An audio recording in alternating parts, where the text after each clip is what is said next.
धनगर ही विमुक्त जाती भटक्या जमातीमध्ये आहे।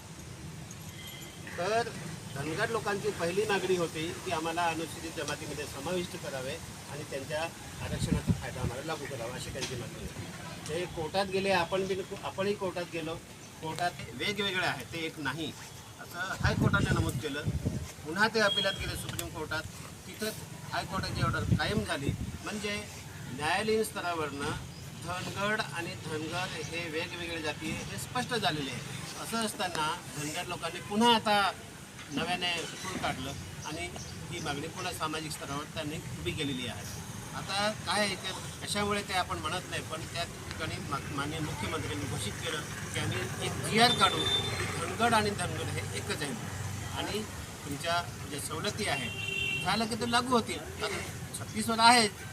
तर ही जी निवेदन आहे, हे जे मुख्यमंत्री महोदयांचे निवेदन आहे, आमचं तमाम आदिवासींचं अस्तित्व संपवणारं आहे, आमची भावी पिढी पूर्ण नेस्तनाबूत करणारं निवेदन आहे। म्हणून माननीय मुख्यमंत्र्यांच्या निवेदनाचा आम्ही समस्त आदिवासी जनसमुदाय भक्कमपणे आम्ही कडाडून विरोध करतो आणि त्या विरोधाचा भाग म्हणून आम्ही आंदोलनाचा पण पवित्रा घेतलेला आहे। आंदोलन शांततामय मार्गाने आम्ही प्रथमतः सुरू करतोय, त्याचाच एक भाग म्हणून हे आज 1 दिवसीय धरणे आंदोलन आहे।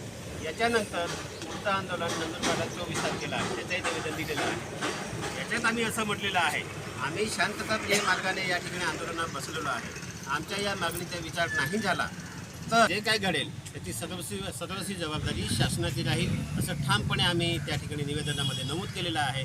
आमच्या या भावना, आमचं हे निवेदन आपल्या मार्फत पाठवतोय, द्वारा नवापूर केलेलं आहे तहसील।